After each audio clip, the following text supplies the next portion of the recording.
தலைவர் என்கின்ற ஒரு ஒற்றை முகத்திற்காகத்தான் எங்கள் தலைவனின் முகமும் எங்கள் தலைவனின் சிரிப்பு தான் எங்களுக்கான ஆயுதம், எங்களுக்கான அடையாளம். அந்த அரங்கம் முழுவதுமே வெக்கப்பட்டு எல்லாருமே சிரிச்சாங்க. எனக்கே வெக்கம் வந்துருச்சு.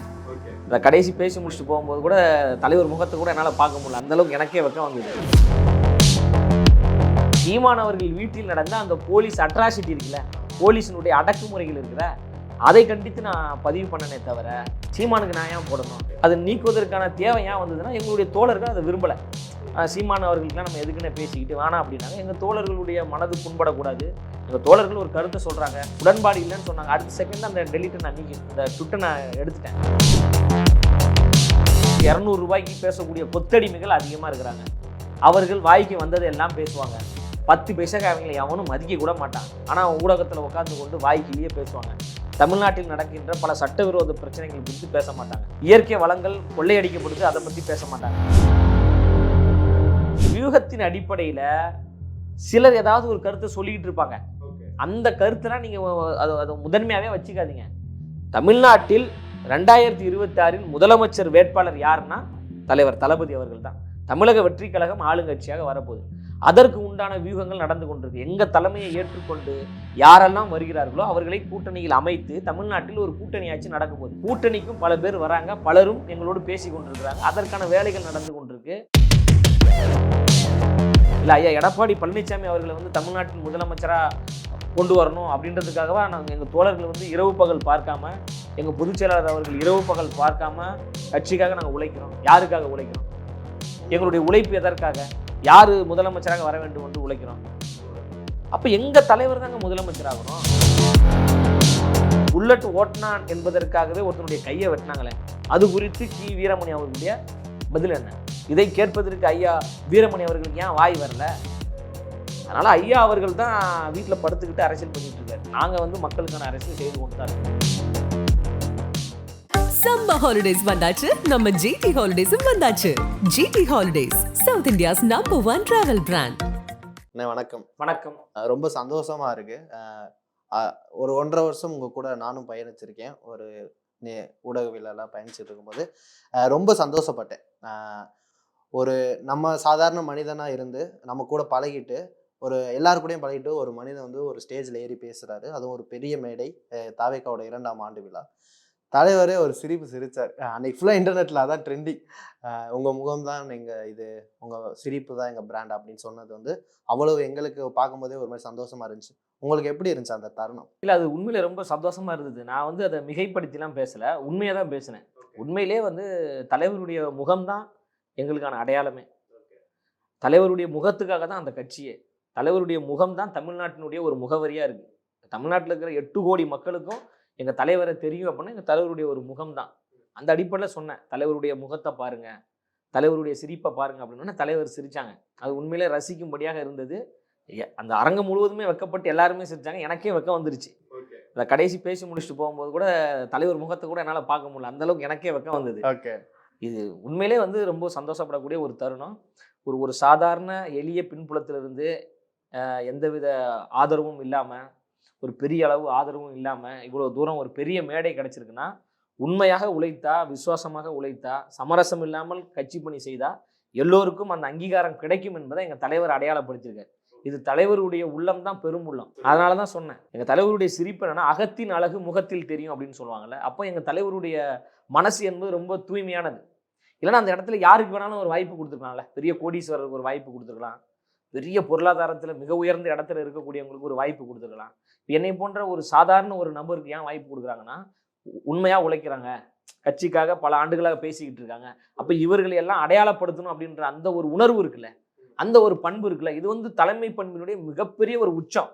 இப்போ எனக்கு வாய்ப்பு கொடுத்தாங்க அப்படின்றதுக்காக நான் மிகைப்படுத்தி பேசலை. இப்போ நாளைக்கு ஏதாவது ஒரு பெரிய பொதுக்கூட்டமோ மாநாடோ நடக்கின்ற பொழுது என்னை போன்று யாராவது ஒருத்தர் அதில் பேச போகிறாங்க. அப்படி பேசக்கூடிய ஆட்கள் பாருங்களேன், ரொம்ப ஒரு சாமானியனாக இருப்பாங்க, ரொம்ப வறுமை கோட்டில் இருக்கக்கூடியவங்களா இருப்பாங்க, ரொம்ப பின்தங்கிய நிலையில் இருக்கக்கூடியவங்களா இருப்பாங்க. அவர்கள் தான் எங்கள் தலைவர் ஒரு அடையாளப்படுத்தணும், அங்கீகாரம் கொடுக்கணும் என்கின்ற அந்த ஒரு உள்ளம் இருக்குது. அதே போன்று தான் எங்கள் கட்சியினுடைய பொதுச் செயலாளர் அவர்களும். அதனால் எங்கள் தலைவருக்கும் எங்கள் பொதுச் செயலாளர் அவர்களுக்கும் நான் மனப்பூர்வமான ஒரு நன்றியை தெரிவிச்சுக்கிறேன். உண்மையிலே தமிழ்நாட்டிற்கான அடையாளமாகவும் எங்கள் கட்சிக்கான அடையாளமாகவும் தலைவருடைய முகமும் தலைவருடைய சிரிப்பும் இருக்குது. அதை சொல்கிறதுல நாங்கள் பெருமை. ஓகே. இன்னொன்னும் அந்த இதுல ஒரு இது இருந்துச்சு.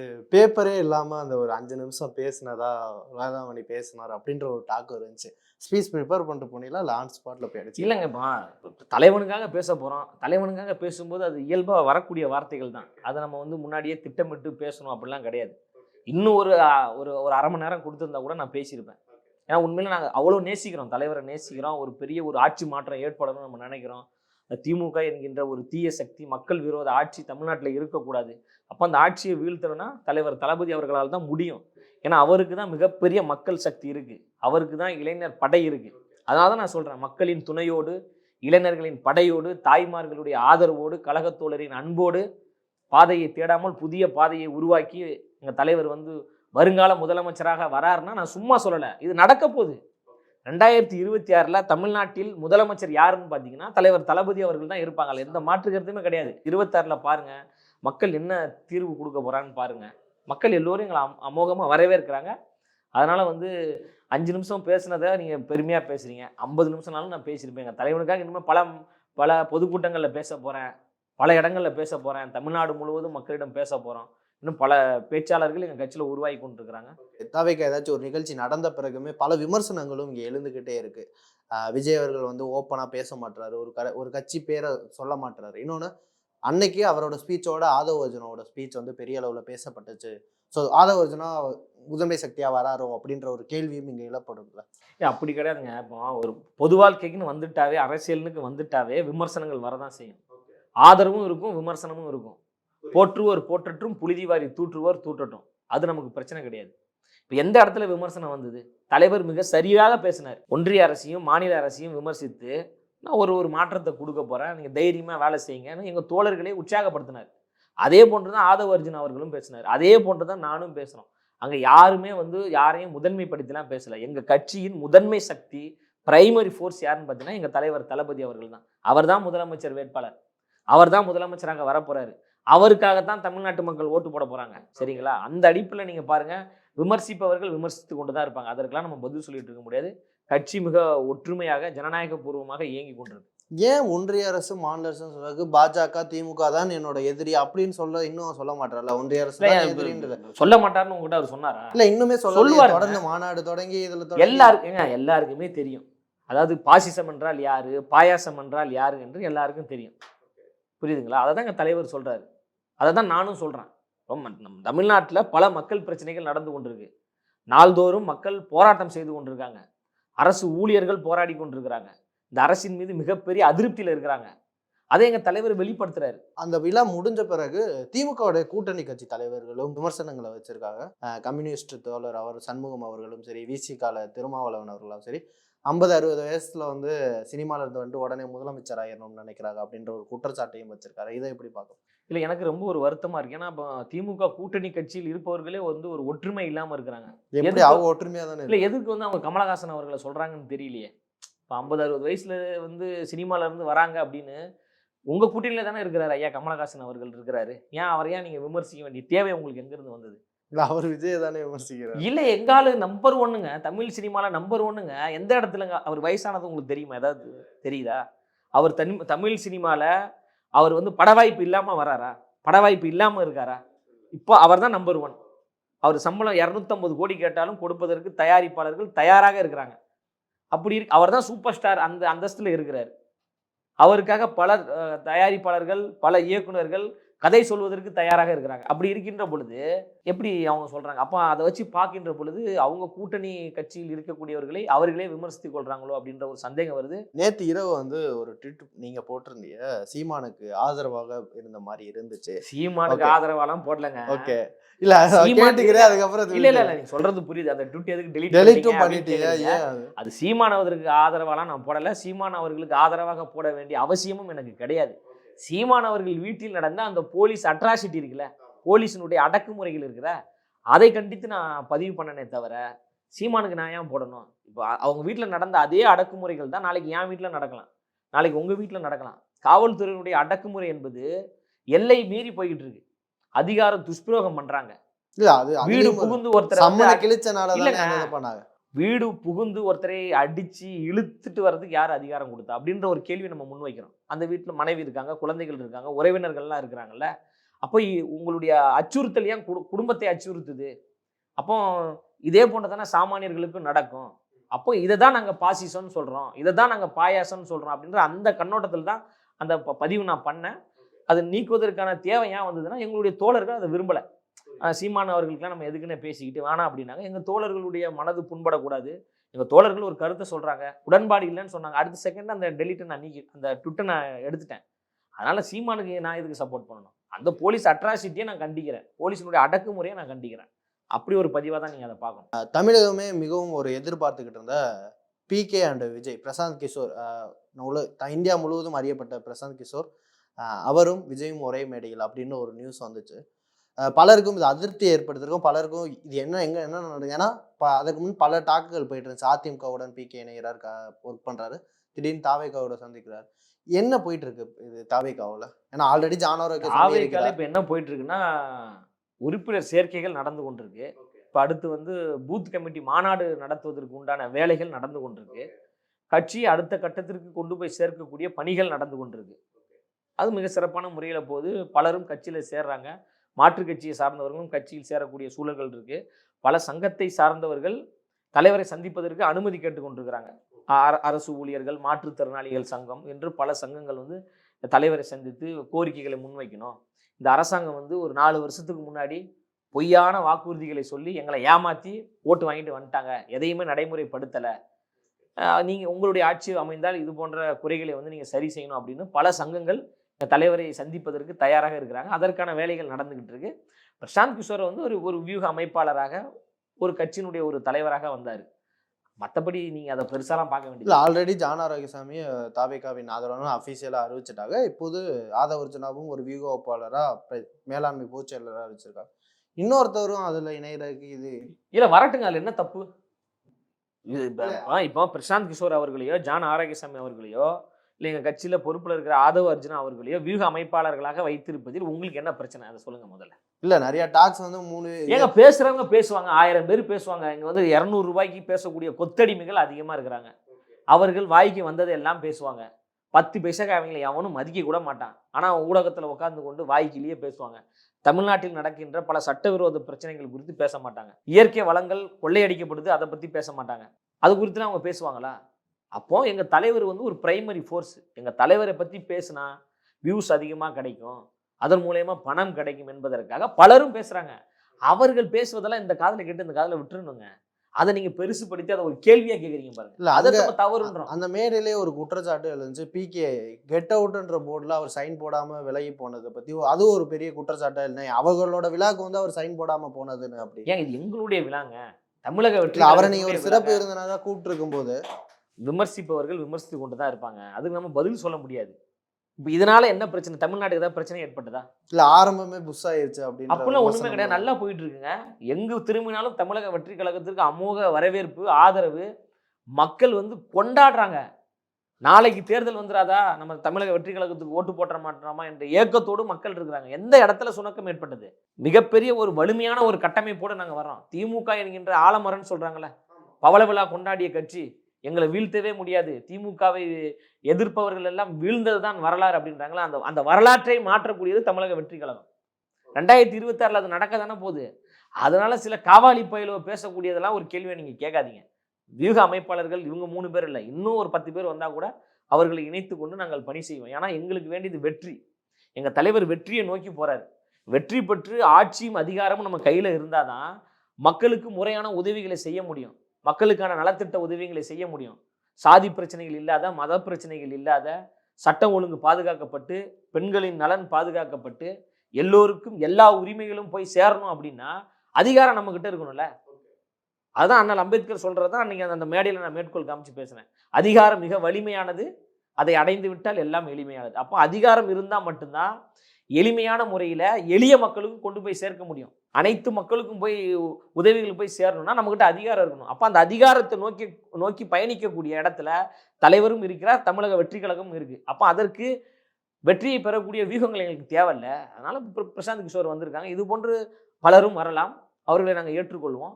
அதுல என்ன பிரச்சனை? ஆதவ அர்ஜுனா அவர்களின் ஸ்பீச்ல வந்து ஒரு முக்கியமான இது வந்து, நாங்க 45 தொகுதி கேட்கறதுக்காக அரசியல் பண்ண வரல, நாங்க முதன்மை சக்தியாக வந்திருக்கோம்ன்றது. இது எதை பிரதிபலிக்கிறது? ஏன்னா அதிமுகவுடன் ஒரு கூட்டணி பேச்சுவார்த்தை போகுது, 45 சீட் கன்ஃபார்ம்னு, துணை முதலமைச்சர் கன்ஃபார்ம்னு ஒரு செய்தி வந்துகிட்டு இருந்துச்சு. இப்ப அதற்கு எதிர்ப்பு தெரிவிச்சா அந்த ஸ்பீச் இருந்துச்சா, இல்ல அது எப்படி இருந்துச்சு? அதிகாரப்பூர்வமா நாங்க சொன்னோமா? இல்ல அவரோட ஸ்பீச் பேசுறவங்க 1000 பேசுவாங்க. நாங்க ஏதாவது இவங்களோட பேசி கொண்டிருக்கோம், இவங்களோட கூட்டணி பேச்சுவார்த்தை நடந்து கொண்டிருக்கு, எங்க தளபதி தான் துணை முதலமைச்சர் வேட்பாளர் அப்படின்னு எங்க கட்சி சார்பாக அதிகாரப்பூர்வமான ஏதாவது ஒரு அறிக்கை வெளியிட்டோமா? அதிகாரப்பூர்வமாக எங்க கட்சியினுடைய பொதுச் செயலாளர் ஏதாவது பேசினாரா? இல்லை எங்க கட்சியினுடைய தலைவர் எங்கேயாவது பேசியிருந்தாங்களா? வியூகத்தின் அடிப்படையில சிலர் ஏதாவது ஒரு கருத்தை சொல்லிக்கிட்டு இருப்பாங்க. அந்த கருத்தெல்லாம் நீங்க அதை முதன்மையாவே வச்சுக்காதீங்க. தமிழ்நாட்டில் 2026 முதலமைச்சர் வேட்பாளர் யாருன்னா தலைவர் தளபதி அவர்கள் தான். தமிழக வெற்றி கழகம் ஆளுங்கட்சியாக வரப்போகுது. அதற்கு உண்டான வியூகங்கள் நடந்து கொண்டிருக்கு. எங்க தலைமையை ஏற்றுக்கொண்டு யாரெல்லாம் வருகிறார்களோ அவர்களை கூட்டணியில் அமைத்து தமிழ்நாட்டில் ஒரு கூட்டணி ஆட்சி நடக்க போகுது. 234 தொகுதிகளிலும் வெற்றி பெறக்கூடிய சூழல் எங்களுக்கு இருக்கு. மக்கள் அமோக ஆதரவு கொடுக்குறாங்க.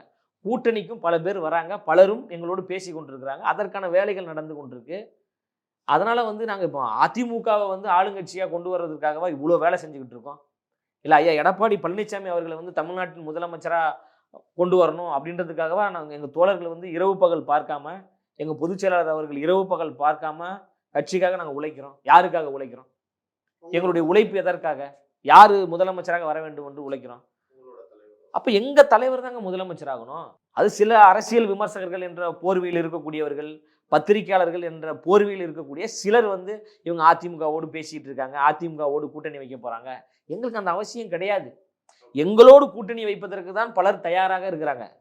எங்க தலைமையை ஏற்றுக்கொண்டு வருவதற்கு ஆயத்தமாக இருக்கிறாங்க. அதற்கு உண்டான வியூகங்கள் நடந்து கொண்டிருக்கு. அந்த அடிப்படையில தான் திரு ஆதவ அர்ஜுனா அவருடைய பேச்சு இருந்தது.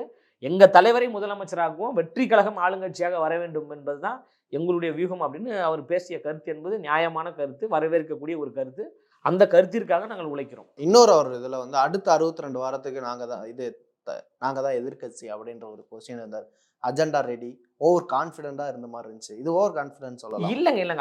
அதீத நம்பிக்கை என்பது யார் மீது வைக்கிறோம்னா மக்களின் மீது வைக்கிறோம். தமிழ்நாட்டு மக்கள் முடிவு பண்ணாதாங்க எங்க தலைவர் தமிழ்நாட்டின் முதலமைச்சர். புரியுதுங்களா? அந்த அடிப்படையில் மக்கள் மீது நாங்கள் நம்பிக்கை வைக்கிறோம். மக்கள் ஒருபொழுதும் எங்களை கைவிட்டு விட மாட்டாங்க அப்படின்ற ஒரு நம்பிக்கை. அந்த நம்பிக்கை நல்லது தானே. அந்த அங்கே நடந்த நிகழ்வு என்னது? கட்சிக்கான ஒரு நிகழ்வு, 2ஆம் ஆண்டு ஒரு தொடக்க நிகழ்வு. கட்சிக்காக வேலை செய்யக்கூடிய களப்பணியாளர்கள் அங்கே 2500 பேர் இருக்கிறாங்க. அவர்களுக்கு எங்கள் பொதுச் செயலாளர் பேசுகிறாங்க, எங்கள் கட்சியை சார்ந்த எங்கள் தலைவர் பேசுகிறாங்க, எங்கள் கட்சியை சார்ந்த மற்ற தோழர்களிடம் நாங்கள் பேசுகிறோம். அப்போ இது நீங்கள் அதீத நம்பிக்கை அப்படின்றத விட நாங்கள் மக்கள் மீது வைத்திருக்கிற நம்பிக்கை. அப்போ தமிழ்நாட்டு மக்கள் எங்களை வரவேற்கிறாங்க. அதனால தான் திமுக பதறுது, கதறி கொண்டிருக்கு. நாள்தோறும் எங்கள் கட்சிக்கு எதிராக அவதூறு பரப்புவது, அவதூறாக பேசுவது. நேற்று வந்தவங்களாம் முதலமைச்சர் ஆகணும்னா முதலமைச்சர் ஆவதுக்காக தான் எங்கள் தலைவர் வந்திருக்காரு. தமிழக வெற்றி கழகம் முதலமைச்சர் ஆளுங்கட்சியாக வருவதற்காக தான் கட்சி உருவாக்கப்பட்டிருக்கு. பல்லாங்குழி விளையாடுவதற்கும் கபடி விளையாடுவதற்கும் கட்சி உருவாக்கியிருக்கிறாங்க. எதற்கு கட்சி உருவாக்குவாங்க? மக்கள் பணி செய்வதற்கு, அதிகாரத்தை கைப்பற்றி அதிகாரத்தின் மூலமாக மக்கள் பணி செய்வதற்கு, ஒரு ஒற்றுமையான ஒரு அரசியலை முன்னெடுப்பதற்கு. இதுக்கு தானே அரசியலுக்கு வராங்க. அதை தானே எங்கள் தலைவர் செய்கிறாரு. இல்லை, தனி மனித அட்டாக் பண்ணக்கூடாதுன்னு சொல்லிட்டு உங்கள் தேர்தல் பொதுச் செயலாளரே வந்து சட்டையும் பேண்டும் மாத்தாம கூட இது பண்றாருன்னு ஒரு பர்சனல் அட்டாக் பண்ணியிருக்காருல்ல. ஏங்க அதாவது இது நீங்க உங்களுக்கே நீங்க என்ன வார்த்தைகளை பயன்படுத்துறீங்களோ அந்த வார்த்தைகள் தான் எங்களிடமிருந்து வரும். எங்க தலைவர் சொல்லுவாங்க, சில ஒரு அன்பின் மிகுதியில சில கட்டளைகள் போடுவாங்க. தலைவருடைய கட்டளைகளை நாங்கள் ஏற்றுக்கொண்டு பணி செய்யக்கூடியவர்கள் தான். ஆனா எதிராளிகள் ஒரு எல்லை தாண்டுகின்ற பொழுது தலைவர் கோவப்பட்டாலும் பரவாயில்ல, பதிலடி கொடுத்து தானே ஆகணும், பேசி தானே ஆகணும். இப்போ திமுக கட்சியை சார்ந்தவர்கள் எங்களுக்கு எதிராக எவ்வளோ அவதூறு பேசுகிறாங்க, எவ்வளோ வரம்பு மீறி வார்த்தைகள் பயன்படுத்துகிறாங்க. நாங்கள் அதில் 1% தான் பேசுகிறோம். எங்களுக்கு பேச தெரியாமலாம் கிடையாது. அதுவும் குறிப்பாக எனக்கு வந்து பேச தெரியாமலாம் கிடையாது. எந்த எல்லைக்கும் சென்று பேசுவதற்கு நாங்கள் தயார். அதனால வந்து எங்களை வந்து அடக்குவாங்க, ஒடுக்குவாங்க, காவல்துறையை வைத்து கைது பண்ணிடுவாங்க, சிறைப்படுத்திடுவாங்க. அந்த இதுக்கெல்லாம் நான் பயப்படக்கூடிய ஆளே கிடையாது. நம்ம மக்களுக்காக பேசுகிறோம். நீ ஒழுங்கான ஆட்சி நடத்தினா நாங்கள் ஏன் பேச போகிறோம்? ஸோ அதனால நீங்கள் வந்து இது வந்து அவங்க என்ன ஆயுதத்தை எங்கள் மீது தூக்கி போடுறாங்களோ அந்த ஆயுதத்தை நம்ம திருப்பி போடுறோம். நாள்தோறும் பிரச்சனைங்க. அரசு ஊழியர்கள் போராடிட்டு இருக்காங்க, அரசு மருத்துவர்கள் போராடிட்டு இருக்காங்க. அரசு ஊழியர்கள் மிகப்பெரிய ஒரு அதிருப்தி. எதிர்க்கட்சி தலைவரை நாங்கள் பரிசாக கொடுப்பதற்கு தயாராக இருக்கிறோன்னு சொல்றாங்களே, சும்மா சொல்லுவாங்களா? அவங்க சொல்றாங்கன்னா அப்ப இந்த அரசுடைய லட்சணத்தை பாருங்க. நாட்டுல அவ்வளவு பிரச்சனை நடந்துகிட்டு இருக்குது, உட்காந்து ட்விட்டர்ல வந்து மாறி மாறி சண்டை போட்டுட்டு இருக்காங்க. பாசிசமும் பாயாசமும் சண்டை போடுது. அதான் பேய்க்கும் சண்டைன்ற மாதிரி. அதுல என்ன சண்டை? இல்ல ஊடால நீங்களும் ட்விட்டர்ல யார் அதிகாரத்துல இருக்கா? அதிகாரத்துல யார் இருக்கா? பிஜேபி அதிகாரத்துல இருக்குது, திமுக அதிகாரத்துல இருக்குது. நீங்க ட்விட்டர்ல சண்டை போடுறதுக்கு அதிகாரத்துக்கு வந்தீங்கன்னா களத்துல நின்று போராடுங்க. இப்போ நீட் தேர்வை ரத்து செய்ய வேண்டும் என்று தமிழ்நாடு முழுவதும் கையெழுத்து இயக்கம் நடத்துதா இல்லையா திமுக? இருங்க, கையெழுத்து வாங்கினாங்களா? அந்த ஒரு படிவத்தை வாங்கினாங்க. அந்த படிவெல்லாம் எங்க? அந்த கையெழுத்து வாங்கினா படிவெல்லாம் எங்க? பத்திரமா வச்சிருப்பாங்க. எங்க வச்சிருக்காங்க பத்திரமா? அவங்களுடைய மன்றத்துல. அப்ப எதுக்கு கையெழுத்து வாங்குனீங்க? அப்ப யாரை நீங்க ஏமாத்துறீங்க? இல்லங்க, அவங்க காங்கிரஸ் வந்திருந்தா நேரா அவங்க ரத்து. அப்ப நீங்க சொல்லிருக்கணும்ல, காங்கிரஸ் வந்தால் நாங்கள் நீட் தேர்வை ரத்து செய்வோம், ஓட்டு போடுங்க அப்படின்னு நீங்க கேட்டிருக்கணும். நாங்கள் ஆட்சி அமைத்தால் உடனே நீட் தேர்வை ரத்து செய்வோம் அப்படின்னு எப்போ 2021 அதான் சொன்னீங்க, நாடாளுமன்ற தேர்தலையும் அதான் சொன்னீங்க. எதுக்கு அப்போ பொய்யான ஒரு வாக்குறுதியை நீங்க சொல்றீங்க? அதை தான் நம்ம கேட்குறோம். இவங்க தவறு பண்ணாம நியாயமா இருக்கிறாங்க அப்படின்னு அவங்க மீது நம்ம குற்றம் சுமத்தினா பரவாயில்லைங்க. பண்றது எல்லாம் மோசடித்தனம், பண்றது எல்லாம் அயோக்கியத்தனம், பண்றது எல்லாம் மக்கள் விரோத செயல், பண்றது எல்லாமே ஏதாவது ஒரு கருத்தை இந்த அரசுக்கு எதிராக சொல்லிட்டா உடனே அடக்குவது, பொய் வழக்குகள் போடுவது, அவர்களை சிறைப்படுத்துவது, கையை உடைப்பது, காலை உடைப்பது. இதை தான் பாசிசம், இதை தான் பாயாசம்னு நம்ம சொல்றோம். அண்ணாமலை சொல்றாருல, தமிழ் மொழி வந்து வளர வேண்டும் என்பதில் நாங்கள் மிக தீவிரமாக இருக்கிறோம், அதற்காக நாங்கள் உழைப்போம் அப்படின்றார்ல.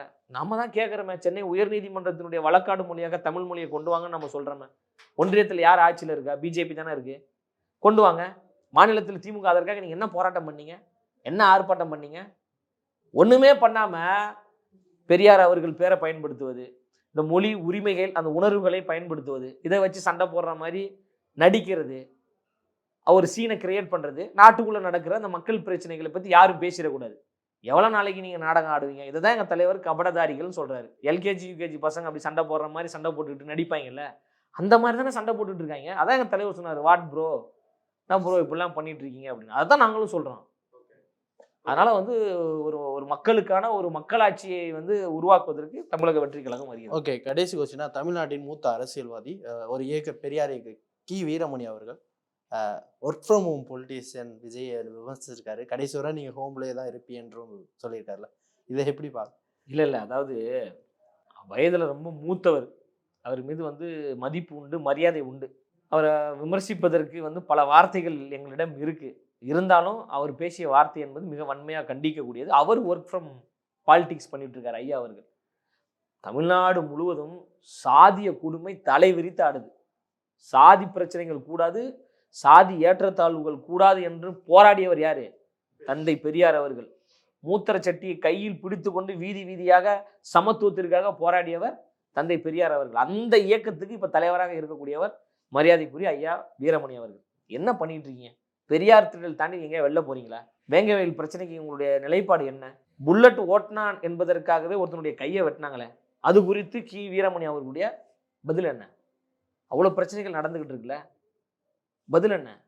ஒடுக்கப்பட்ட தாழ்த்தப்பட்ட மக்கள் நசுக்கப்பட்டு கொண்டிருக்கிறாங்களே, அதுவும் குறிப்பா திமுக அரசாங்கம் அமைந்த பிறகுதான் தமிழ்நாட்டில் தலித் விரோத போக்கு அதிகமாகி இருக்கிறது. வன்கொடுமைகள் அதிகமாக நடந்து கொண்டிருக்கு. தலித்துகளுக்கு பாதுகாப்பு இல்லாத ஒரு ஆட்சியாக இந்த ஆட்சி இருக்குன்னு மார்க்சிஸ்ட் கம்யூனிஸ்ட் கட்சி சொன்னதா இல்லையா? இந்திய கம்யூனிஸ்ட் கட்சி சொன்னதா இல்லையா? விடுதலை சிறுத்தை கட்சி சொல்லுகிறதா இல்லையா? இது குறித்து ஐயா வீரமணி அவர்கள் பேசுவாரா? நான் வாயில பசை போட்டு ஒட்டிருக்கீங்களா? உங்களுக்கு துணிச்சல் இருந்தா, தைரியம் இருந்தா ஆளும் திமுக அரசை பத்தி கேள்வி கேளுங்க. சமூக நீதி ஆட்சி, சமத்துவ ஆட்சி, பெரியாரி ஆட்சி என்று நாங்க வாய்க்கிலேயே சொல்றீங்கல்ல. எத்தனை ஒடுக்கப்பட்ட மக்களை நீங்க அதிகாரத்தில் கொண்டு வந்து இந்த திமுக கொண்டு வந்திருக்கு? எத்தனை ஒடுக்கப்பட்டவர்களுக்கு நீங்க அமைச்சரவையில் இடம் கொடுத்துருக்கீங்க? எத்தனை ஒடுக்கப்பட்டவர்களுக்கு நீங்க முக்கிய பதவி கொடுத்துருக்கீங்க? எத்தனை ஒடுக்கப்பட்டவர்களுக்கு மாவட்ட செயலாளர் பொறுப்பு கொடுத்துருக்கீங்க? இதை கேட்பதற்கு ஐயா வீரமணி அவர்களுக்கு ஏன் வாய் வரல? அதனால ஐயா அவர்கள் தான் வீட்டில் படுத்துக்கிட்டு அரசியல் பண்ணிட்டு இருக்காரு. நாங்க வந்து மக்களுக்கான அரசியல் செய்து கொண்டு தான் இருக்கோம். சம்மர் ஹாலிடேஸ் வந்தாச்சு, நம்ம ஜிடி ஹாலிடேஸும் வந்தாச்சு. GT Holidays, South India's number 1 travel brand.